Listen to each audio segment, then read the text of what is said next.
அதுக்கு எல்லாருக்கும் வந்துக்கோ. இது நம்ம SRFC சேனல். சப்ஸ்கிரைப் பண்ணுங்க, பெல் ஐக்கானை கிளிக் பண்ணுங்க. வர வீடியோ சந்தோஷமா பாருங்க. சூப்பர் ஸ்டார் அவர்களுடைய கூலி திரைப்படம் பற்றி லோகேஷ் கனகராஜ் அவர்கள் ஒரு இன்டர்வியூ ஒன்று கொடுத்துருக்காரு. ஸோ அதில் அவ்வளோ விஷயங்கள் வந்து ஷேர் பண்ணியிருக்காருங்க. அது எல்லாமே இந்த வீடியோவில் நம்ம வந்து டீட்டெயிலாக பேச போகிறோம். லைக் பண்ணி ஷேர் பண்ணி சப்ஸ்கிரைப் பண்ணுங்கள். லைக் பண்ணோன்னே கீழே ஹைப்னு ஒரு ஆப்ஷன் வரும், அதையும் கிளிக் பண்ணி சேனலுக்கு வந்து சப்போர்ட் பண்ணுங்கள். சூப்பர் ஸ்டார் அவர்களுடைய இந்த கூலி திரைப்படம் பற்றி லோகேஷ் அவர்கள் நிறைய விஷயங்கள் சொல்லியிருக்காரு. அதில் முக்கியமாக சில விஷயங்கள் மட்டும் நம்ம இந்த வீடியோவில் நம்ம வந்து பார்க்க போகிறோம். ஏன்னா அவர் வந்து கிட்டத்தட்ட 1 மணி நேரத்துக்கு வந்து பேசியிருக்காரு. அதை பார்ட் 1 வேறு ரிலீஸ் பண்ணியிருக்காங்க கலாட்டாவில்.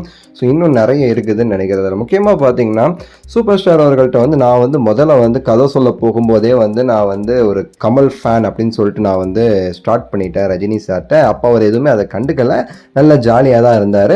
ஆனால் எல்லாம் முடிஞ்சு இப்போ ரீசெண்டாக டப்பிங்கில் வந்து பார்த்துட்டு என்னோட அசிஸ்டன்ட் டைரக்டர்கிட்ட வந்து சொல்லியிருக்காரு, இவர் வந்து என்கிட்ட கதை சொல்லும்போதே நான் பெரிய கமல் ஃபேன் சொல்லி தான் என்கிட்ட வந்து கதையே சொல்ல ஆரம்பித்தார். உங்களை வந்து நான் வந்து ஆடியோ லான்ச்சில் வச்சுக்கிறேன் அப்படின்னு சொல்லிட்டு வந்து தலைவர் சொன்னார் அப்படின்னு சொல்லியிருப்பார். இதில் நமக்கு க்ளீனாக தெரியுதுன்னா ஆடியோ லான்ச்சில் வச்சு செய்ய போகிறாரு லோகேஷ் அவர்களை. நம்ம தலைவர் வந்து எப்படி வந்து நெல்சனை கலாய்ச்சி தள்ளினாரோ அதே மாதிரி வந்து லோகேஷ் அவர்களே ஏதோ பண்ண போகிறாருன்னு சொல்லிட்டு நமக்கு வந்து க்ளீனாக புரியுதுங்க. அது போக வந்து இன்னும் சில விஷயங்கள்லாம் வந்து சொல்லியிருக்காரு. ஆக்சுவலி பார்த்தீங்கன்னா இந்த நம்ம லோகேஷ் அவர்கள் சொல்லும்போதே வந்து நம்ம என்னதான் கமல் சார் ஃபேனாக இருந்தாலுமேட்டு ரஜினி சாரையும் நமக்கு வந்து பிடிக்கும். அவரோட படங்கள் அவ்வளோ பார்த்துருக்கோம். சின்ன வயசில் வந்து எங்கள் அம்மா வந்து எனக்கு சாப்பாடு கொடுக்கும்போது வந்து சூப்பர் ஸ்டார் யாருன்னு கேட்டால் அந்த பாட்டை கேட்டால் தான் நான் சாப்பிடுவேன்னு சொல்லிட்டு அப்போ தான் எனக்கு சாப்பாடே வந்து கொடுப்பாங்க. ஸோ அப்படி இருக்கும்போது நம்ம எப்படி ரஜினி சாரை ரசிக்காமல் இருக்க முடியும் அப்படின்னு சொல்லிட்டு கமலஹாசன் சார் அவர்களே என்கிட்ட வந்து சொல்லும்போது என்னோட நண்பரை வச்சு நீ பண்ணுறதுங்கிறது எனக்கு ரொம்ப பெருமை. நல்லபடியாக ஒரு சூப்பர் படத்தை தலைவர் வச்சு பண்ணிவிட்டு என் கூட திரும்ப வந்து சேரு அப்படின்னு சொன்னதாக வந்து சொல்லியிருப்பாரு. அது மட்டும் இல்லாமல் பார்த்தீங்கன்னா இந்த படத்தை பற்றி பேசும்போது அந்த கெட்டப்பை வந்து ரஜினி சார் வந்து எப்படியாவது நான் வந்து தர்மதுரையில் ரஜினி சாரை பார்த்த மாதிரி திரும்ப வந்து ஃபேன்ஸ்க்கு காட்டணும்னு சொல்லிட்டு நான் அந்த கெட்டப்புக்கு நான் ரொம்பவே சரி மெனக்கிட்டேன்.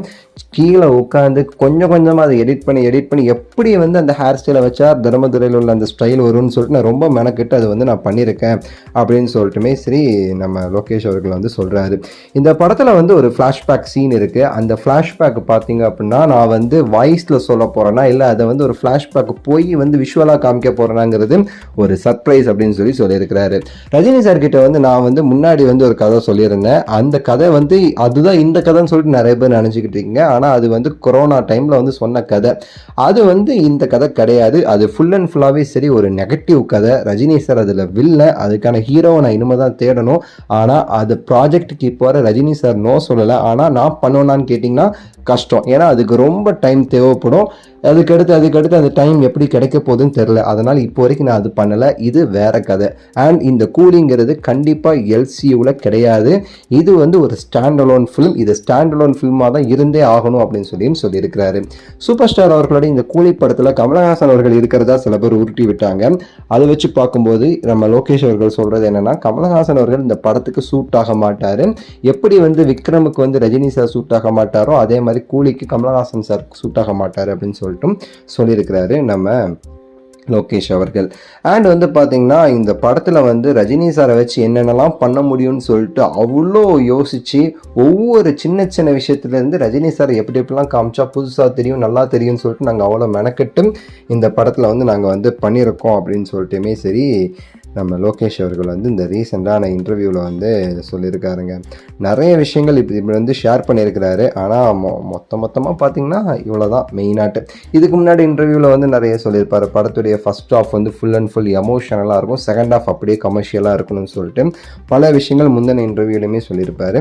அதெல்லாம் நம்ம சேனலில் ஒரு இதாக போட்டிருப்போம், செக் பண்ணி பாருங்கள். இந்த வீடியோ குறித்து உங்களோட கருத்தை சொல்லுங்கள். லைக் பண்ணுங்கள், ஷேர் பண்ணுங்கள், சப்ஸ்கிரைப் பண்ணுங்கள். அடுத்த வீடியோவில் சந்திக்கின்றேன். நன்றி, வணக்கம், மகிழ்ச்சி.